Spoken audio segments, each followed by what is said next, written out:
नमस्कार, बहुत स्वागत है आपका। मैं हूं सूर्या त्रिपाठी और आप देख रहे हैं भारत विशेष। विकसित भारत 2027 के लक्ष्य को हासिल करने की दिशा में देश लगातार आगे बढ़ रहा है। 2026 के बजट में इसकी झलक दिखाई भी देगी। देश को आत्मनिर्भर बनाने को लेकर कई बड़े ऐलान होने वाले हैं और ये देश को नई दिशा भी देने वाला है। मेडिकल सेक्टर को मजबूती के साथ, रक्षा क्षेत्र को नई ताकत देने के साथ ही निवेश को बढ़ाने और उद्योगों को नई शक्ति देना सरकार की प्राथमिकता रहने वाली है। आने वाला बजट देश के आर्थिक विकास को नई गति देने का ब्लूप्रिंट जैसा होगा, जिसमें विकास को नई उड़ान मिलेगी। सशक्त भारत के निर्माण को लेकर बजट में क्या ऐलान होने वाले हैं, भारत विशेष की खास पेशकश में देखिए बजट से उम्मीदें।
बजट जो है 1 फरवरी को आने वाला है और वित्त मंत्री निर्मला सीतारमण जो है बजट पेश करेंगी। और इस बजट में सबसे बड़ा सवाल वो ये है कि मध्य वर्ग के लिए इस बार क्या होने वाला है। हेल्थ हब बनाने की तैयारी, ट्रंप प्रशासन की वीजा सख्ती और यूरोपीय संघ के साथ व्यापार समझौते के बीच भारत अपनी सॉफ्ट पावर को भुनाने की कोशिश में है।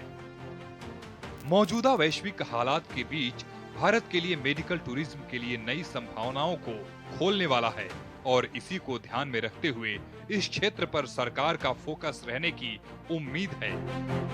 देखिए, हर साल की तरह इस साल भी हम व्यापारी उम्मीद से ही हैं और काफ़ी बजटों में उम्मीदें पूरी भी होती हैं, कई उम्मीदें पूरी नहीं होती, लेकिन इस बार उम्मीद की जा रही है कि व्यापार को बढ़ावा देने के लिए इस बार आदरणीय वित्त मंत्री जी अच्छा बजट पेश करेंगे और उम्मीद यही है। लेकिन मेरा एक मुद्दा ये था कि जो एजुकेटेड बच्चे हैं, जो हिंदुस्तान के परफॉर्म कर रहे हैं और अच्छा किया है, वो विदेशों की तरफ ज़्यादा अग्रसर हुए हैं और वहाँ पे अपनी सेवाएं दे के, वहाँ पे अपने टैलेंट का यूज़ करके दूसरे देशों को फ़ायदा हो रहा है। सरकार को इस दिशा में मेन तो ध्यान देना चाहिए कि अनएम्प्लॉयमेंट प्रॉब्लम धीरे धीरे कम हो रही है और उनके हिसाब से पैकेज उन्हें मिले और हिंदुस्तान का टैलेंट हिंदुस्तान में ही रहे। तो इस दिशा में एक तो मेन महत्वपूर्ण करना चाहिए, क्योंकि काफ़ी एजुकेटेड बच्चों को मैंने भटकते हुए देखा है और नौकरी की तलाश में देखा है। तो वो टैलेंट यहीं कहीं दब रहा है, क्योंकि हिंदुस्तान में बहुत लाजवाब टैलेंट है और उस टैलेंट को परखने की ज़रूरत है। उस और भी खास तौर पे ध्यान देना चाहिए। आने वाले बजट में हील इन इंडिया प्रोग्राम के तहत अरबों डॉलर के बाजार को बढ़ाने का लक्ष्य रखा जा सकता है। यहाँ पर गौर करने की बात यह है कि देश का सस्ता और रिलायबल इलाज वेस्टर्न कंट्रीज से डॉलर हासिल करने का सबसे बड़ा जरिया बनने की उम्मीद है। सेंट्रल का बजट आने का सबको इंतजार है। युवा क्या उम्मीद कर रहे हैं बजट में, इस बार क्या उनकी उम्मीदें हैं, वो उनसे समझेंगे। प्रयागराज में मौजूद हैं हम। बजट से क्या उम्मीद है? देखिए, किस तरह की बजट पे आप बात करें, पहले तो ये इस सेंट्रल का जो बजट आने वाला है उससे हम रिलेटेड बात कर रहे हैं। आप क्या उम्मीद कर रहे हैं बजट से कि युवाओं के लिए किस तरीके से आप उम्मीद कर रहे हैं कि चीज़ें आनी चाहिए? शिक्षा सबसे पहली मैं मांग करता हूँ शिक्षा की। शिक्षा में जैसे जिस तरह से ये यूजीसी का जो ईओसी आया है इक्वेशन 2026, इससे भी ज़रूरी है एक ऐसे इसका गठन हो जो कमेटी अर्थव्यवस्था के नाम पे जो कमजोर बच्चों को, जो आर्थिक रूप से कमजोर हैं, उनकी सहायता करें। ये 200% फीस वृद्धि हमारे, मैं जहाँ से पढ़ता हूँ मैडम, मैं इलाहाबाद विश्वविद्यालय का छात्र हूँ मैडम, 200% फीस वृद्धि अभी तक इतिहास में कभी ऐसा नहीं हुआ। और सुविधा के नाम पे क्या हुआ, वही सुविधा है। मैम जैसे भैया ने बोला कि यूजीसी की मांग कोई नहीं की है, तब भी यूजीसी आ गया, इसका कोई मतलब भी नहीं है। ये फर्जी कानून लाया गया, जो भी लाया गया। इसके अलावा अगर बजट ला देते, नौकरी अगर ला देते, रोजगार दे देते सबको, तो कितना बताओ देश आगे बढ़ता कि नहीं मैम? हमको बता दीजिए, देश आगे बढ़ता। नौकरी नहीं आ रही है और 5 किलो राशन के लिए लाइन लगा जा रहे हैं, भैया ने बोला। ये सही बात है। और कहीं ना कहीं बोला गया कि जो राशन मिलता है बैंक में आपके डायरेक्ट पैसे चला जाएगा। ये सब नहीं करना चाहिए, नौकरी पर ध्यान देना चाहिए। फोकस किस पे होना चाहिए सेंट्रल बजट? देखिए, फोकस ऐसा है, सबसे पहले तो हमारी भारत की दुर्दशा ये है कि जिस सरकार को जनता के लिए, शिक्षा के लिए, नौजवानों के लिए बजट आवंटन करना चाहिए था, वो देश में आज हिंदुस्तान की जनता सरकारों के लिए बजट आवंटन कर रही है। किस तरह की लूट हो रही है विश्वविद्यालयों में, ये बहुत ही निंदनीय है। मैं बस इतना ही चाहूँगा कि शिक्षा के ऊपर बजट जो ये लगातार काटे जा रहे हैं, माइनॉरिटीज़ का बजट जो ये लगातार काटे जा रहे हैं, हेल्थ केयर की जिसको किसी की चिंता नहीं है, मैं बस यही चाहूँगा कि इसका बजट बढ़े और बढ़ता चला जाए। शिक्षा जब तक इस देश में, शिक्षा का बजट जब तक 6% से बढ़ाने उठेगा नहीं, तब तक यहाँ पे लोग शिक्षित नहीं होंगे और कटते मरते रहेंगे। बजट में मेडिकल एजुकेशन को आसान बनाने के लिए हर जिले में विशेष हेल्थ स्किल सुविधाएं बढ़ाने का ऐलान हो सकता है। सरकार अलग अलग जिलों में स्मार्ट लैब बनाकर ग्रामीण इलाकों में जांच सुविधाओं को आसान बनाने पर जोर दे सकती है। कोई भी अगर व्यक्ति अगर कोई बीमार पड़ रहा है तो एम्स तो मोदी सरकार ने बनाया, आई अप्रिशिएट, लेकिन उस एम्स के बाहर 4 बजे से लाइन लग जाती थी ना ठंड में। तो काम हो, मैं मानता हूँ कि काम धीरे धीरे ही होता है। एक व्यक्ति जो है वो 60 नंबर लेकर आता है, पहले वो 40 लेकर आता है, अब 60 लेकर आता है। हमें खुश नहीं होना कि वो 60 लेकर आ रहा है, हमें बल्कि जोर डालना है कि वो आखिर में 90 कैसे लेकर आए, वो 95 कैसे लेकर आए। लेकिन लोग इस पर सोचते ही नहीं। हमारी सेना का बजट जो है वो लगभग 1.5 से 2 लाख करोड़ रुपए का है। हमारा जो टोटल बजट था, जो हमने पिछली बार देखा था, वो लगभग 50 लाख करोड़ रुपए का बजट था। 50 लाख करोड़ के बजट में से 1.5 से 2 लाख करोड़ अगर उन्होंने सेना में डाले तो इसमें कोई बहुत बड़ी बात नहीं है। हमें सेना के बजट पर और ज्यादा पैसा डालना पड़ेगा। हमें ग्लोबल पॉलिटिक्स पर हम काम कर रहे हैं। हमारे अभी यूरोप से, अगर यूरोप यूनियन आपने देखा होगा, हमारे उनसे भी ट्रेड हुए, हमारी सब चीज़ों से ट्रेड हुई। हमें जियो पॉलिटिक्स पर नज़र बना के बजट जो है उसमें हमें शिक्षा पर बहुत अच्छा पैसा खर्च करना होगा। ये समझना होगा सरकार को, क्योंकि निर्मला सीतारमण जी बहुत दिमागदार है, पढ़ी लिखी है। 1947 में हमारा भारत देश आज़ाद हुआ, 1949 में चाइना आज़ाद हुआ, 1990 तक दोनों की करेंसी बिल्कुल सेम थी।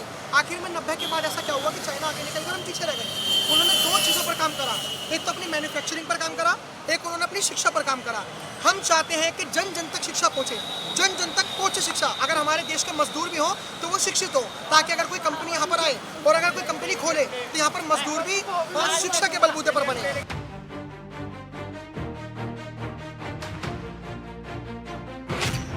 रक्षा बजट बढ़ाने की उम्मीद।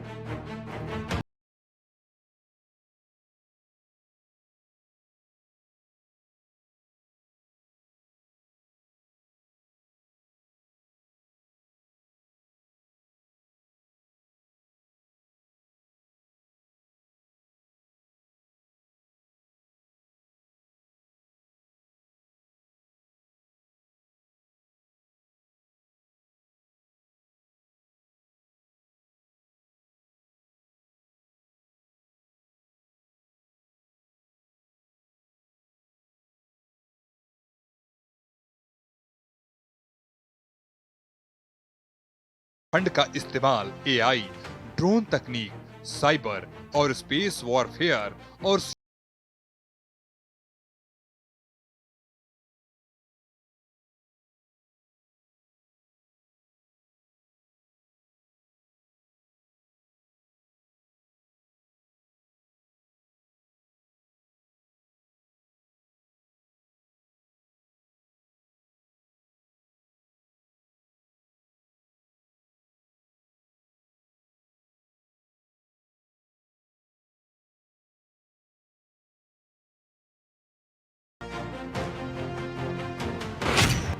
ग्रीन एनर्जी को बढ़ावा, कार्बन उत्सर्जन को कम करने, एनर्जी की जरूरतों को पूरा करके कृषि उद्योग और घरेलू जरूरतों को पूरा करने पर, ग्रीन एनर्जी को बढ़ावा देने पर खास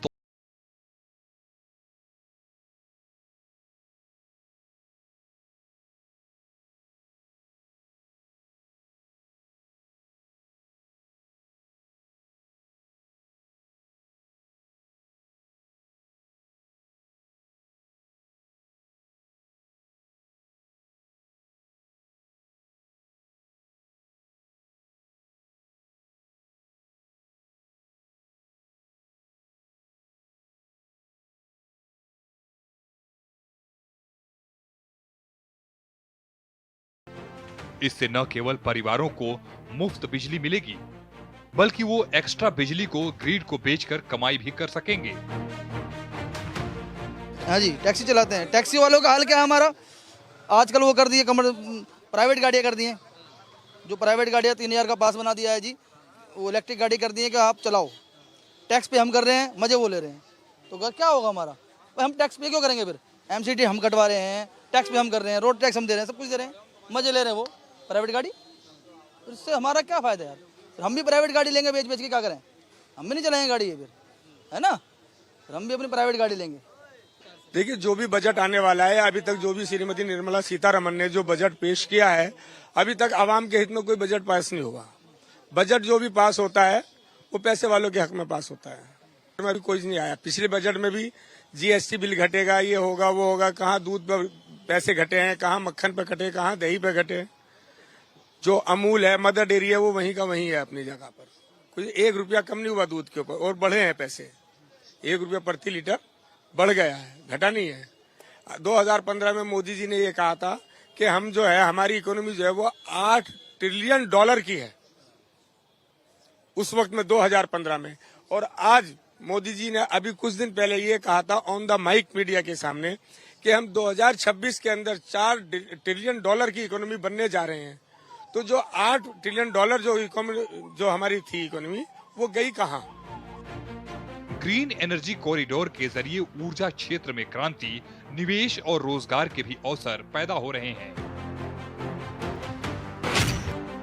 केंद्र सरकार का लक्ष्य मार्च 2026 तक 40 लाख और 2027 तक 1 करोड़ घरों को सोलर ग्रिड से जोड़ना है। दिसंबर 2025 तक 19.45 लाख से ज्यादा पैनल लग चुके हैं। PM सूर्य घर योजना को बड़ी कामयाबी मिली है। मोदी सरकार स्वच्छ ऊर्जा क्षमता के लक्ष्य के साथ सौर, पवन और हरित हाइड्रोजन परियोजनाओं को तेजी से बढ़ावा दे रही है।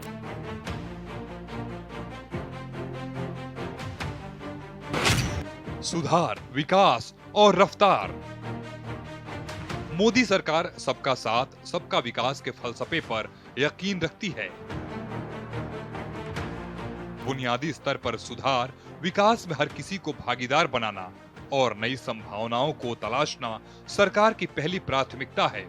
सुधारों के लिहाज से मोदी सरकार का तीसरा कार्यकाल सबसे आक्रामक होने वाला है। FDI में ढील, मिडिल क्लास को टैक्स में राहत देने के इशारे कर दिए हैं। अब बारी नए रिफॉर्म और ट्रांसफॉर्मेशन का वक्त है और सरकार इसे किसी भी सूरत में रोकने नहीं देगी। संसद में पेश किए गए आर्थिक सर्वेक्षण में ये साफ कर दिया गया है कि भारत अब रुकने वाला नहीं है।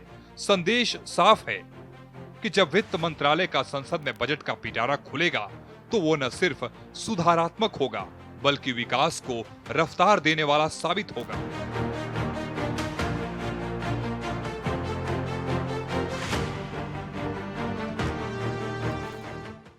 दरअसल बजट महज करों में छूट या राहत ही नहीं बल्कि ये देश के बुनियादी ढांचे और विकास को गति देने का दस्तावेज भी है।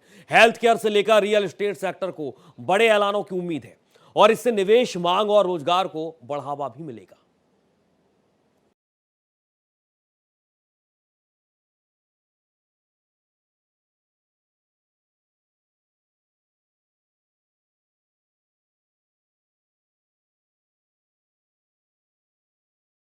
आने पर जोर।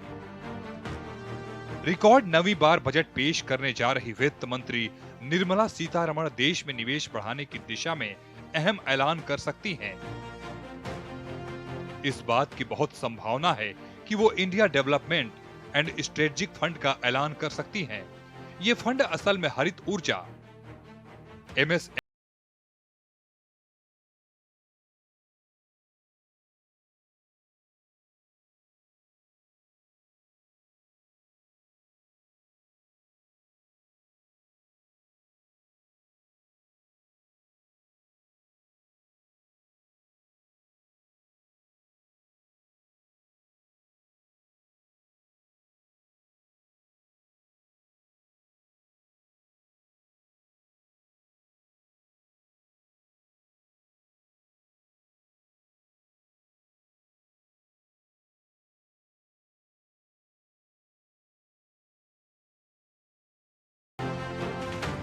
मोदी सरकार के सुधारात्मक कामों के बेहतर नतीजे दर्ज हुए हैं।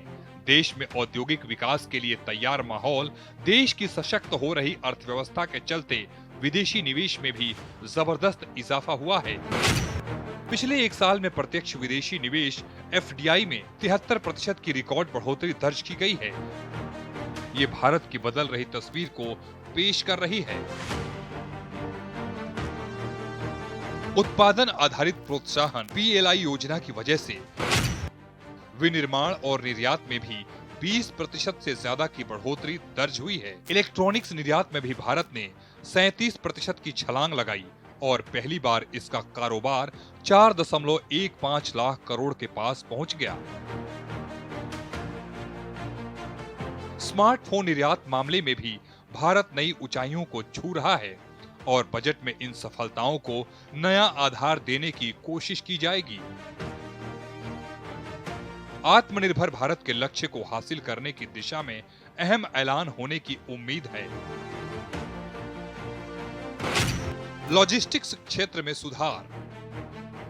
लॉजिस्टिक्स क्षेत्र में सुधार के लिए डिजिटल तकनीक, एआई, आईओटी, इंफ्रास्ट्रक्चर विकास और नीतिगत बदलाव पर जोर दिया जा रहा है। इससे परिवहन समय में कमी, लागत प्रभावशीलता और 2023 में लॉजिस्टिक्स परफॉर्मेंस इंडेक्स में 38वें स्थान पर पहुंचने में मदद मिली है।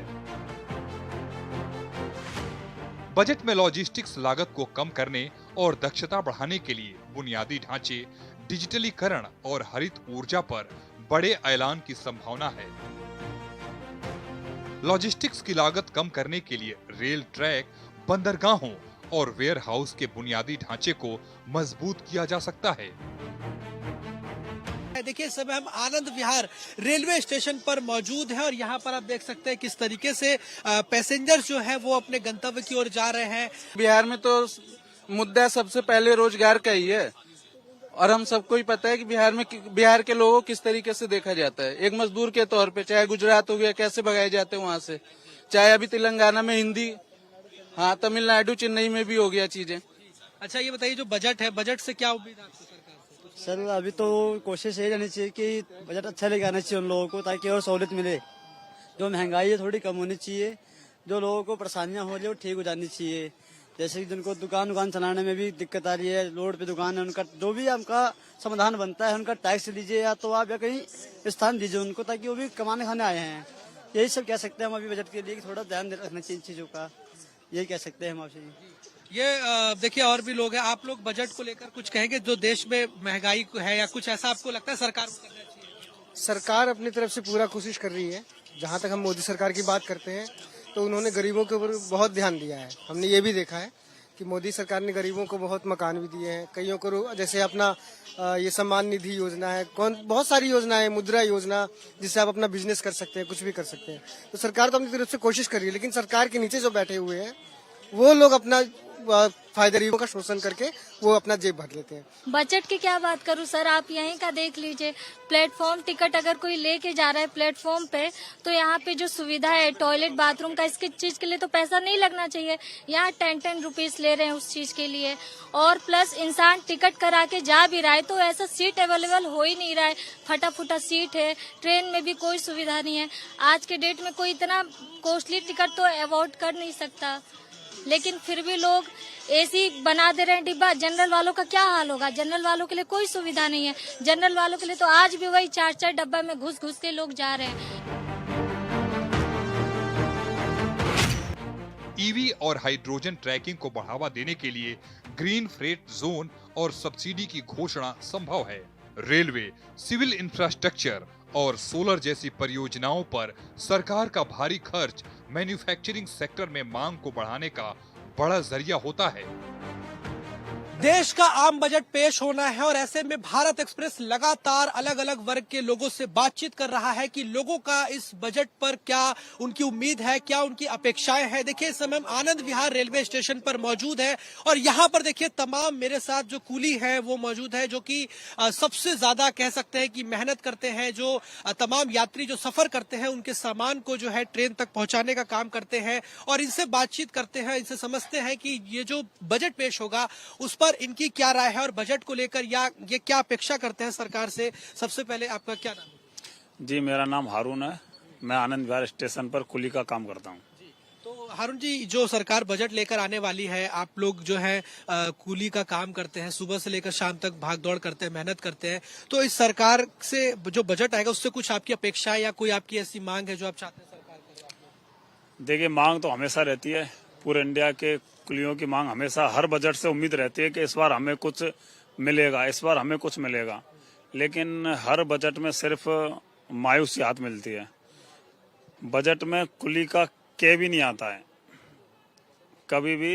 मुझे तो 8-10 साल हो गए, बजट में कभी कुली का के भी नहीं आया। तो मैं सरकार से यही आशा करता हूं कि इस बार हमारे बारे में सोचे। ये शाम के टाइम में जैसे आप लोग भोजन यहाँ पे बनाते हैं, खाना पीना बनाते हैं, तो ये खाना बनाते हैं तो पहले हमारा मैच चलता था, मैच होता था, वो मैच बंद है, तो ये सब अपनी अपनी कर रहे हैं, सबकी गाड़ियां हैं, लेकिन अब क्या करें, मेहनत करनी पड़ती है। हाँ, तो हमारी यही है कि हमारा मैच भी अगर चालू हो जाए तो बहुत अच्छा है यहाँ पे। मैं चाहूंगा एक बार हमारे कैमरामैन विक्रांत जी से कि एक बार इसको दिखाएं कि कैसे इनको यहाँ पर जो है खाना बनाना पड़ता है। आप देख सकते हैं रोटी जो है तवा पर जो है चूल्हे पर सेक रहे हैं, लकड़ी पर कैसे आप लोग सेकना पड़ रहा है, गैस वगैरह की भी व्यवस्था नहीं है। तो ये बताइए कैसे आपका जीवन जो बीत रहा है, इसमें कुछ बचत हो जाती है कि कैसे? कुछ बचत नहीं हो रही, गुजारा हो रहा है बस। निजीकरण के कारण ट्रॉली बैग चल रहे हैं, एक्सीलेटर लग रहे हैं। दिल्ली में तो चल 1000, 500, 500, 600 जाते हैं, अदर स्टेशन में तो आदमी खर्चे के लिए भी तरस रहे हैं भाई साहब। तो कैसे आपको लगता है क्या होना चाहिए, किस तरह से काम तो ये होना चाहिए कि थोड़ा सा ग्रुप डी में नौकरी मिल जाए तो कुछ बच्चों का भी पोषण हो जाएगा, कुछ माता पिता को हो जाएगा। निजे से कटरी वैसे काटते आ रहे हैं, उम्मीद लगाए बैठे हैं सरकार से बजट में कुछ मिल जाए। अब तक तो उम्मीद में खाली गई है, 11-12 साल हो गए मोदी जी को, सब नाकाम रहा है हमारे लिए। ये आप लोग को आज सब्जी नहीं है तो इसलिए आपको मीठी रोटी बना के खा रहे हैं। देख सकते हैं यहाँ पर किस तरीके से ये मीठी रोटी बना रहे हैं, क्योंकि सब्जी अभी नहीं है इनके पास, तो इसलिए यहाँ पे मजबूरी में इनको ये बनाकर खाना पड़ रहा है। और इसी तरीके से तमाम बस हमारे रेल मंत्री से यही आग्रह है कि इस बार बजट में हमारे लिए भी कुछ न कुछ निकालें। बस जो रेलवे कर्मचारियों को मिलता है उसमें से हमें थोड़ा बहुत आधा ही मिल जाए, जो रेलवे कर्मचारियों को मिलता है उससे आधा हमें कुछ दिया जाए। देखो साहब, अभी कुली का काम है, अब हम बड़े आदमी हो गए, बूढ़े हैं, हार्ड वर्क का काम है, ये हम पे हो नहीं सकता। तो हमारी जगह पे नौकरी, हमारे बच्चों को नौकरी दी जाए और ऐसा दी जाए हमारे लिए, हमारे बच्चों का भी पालन होवे, और हम अगर रिटायर हुए तो हमको कुछ ज्यादा नहीं तो चाय पानी का भी खर्चा मिलता रहे महीना के महीना, ऐसी हमको सुविधा हो जाए। देख सकते हैं यहाँ पर किस तरीके की समस्या जो है, कुली वर्ग के जो भाई हैं उन्होंने अपनी अलग अलग परेशानी बताई। ये जो चाचा जी हैं इन्होंने अपनी परेशानी बताई कि कितनी ज्यादा दिक्कतें होती हैं, और निश्चित तौर पर अगर सरकार इस पर भी ध्यान दे और खास तौर पर जो कुली जो लोग हैं, जो भाई हैं, उन पर अगर सरकार काम करे तो कहीं ना कहीं इनकी समस्याएं भी दूर हो सकती है। क्योंकि जिस तरीके से इनको रात के अंधेरे में यहाँ पर चूल्हे पर जो है खाना बनाना पड़ रहा है, और मजबूरी है कि यहाँ पर ये रात में खाना बनाने के लिए मजबूर है, क्योंकि वो व्यवस्था, वो सुविधा जो है सरकार की तरफ से या इनको नहीं मिल पा रही है, या इनके पास इतनी व्यवस्था नहीं है कि ये कमरे में रह सकर खाना पीना बना सके। इसलिए मजबूरन इनको यहाँ पर खुले आसमान के नीचे खाना बनाने के लिए मजबूर होना पड़ रहा है। सड़कों, रेल, बंदरगाहों और हवाई अड्डों के विकास के लिए बड़े पैमाने पर निवेश की योजना है, जिससे लॉजिस्टिक्स में सुधार होगा और व्यापार को बढ़ावा मिलेगा।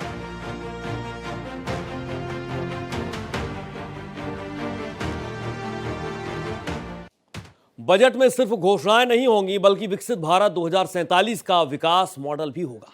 फिलहाल भारत विशेष में इतना ही। देश और दुनिया की तमाम खबरों के साथ आप देखते रहिए भारत एक्सप्रेस।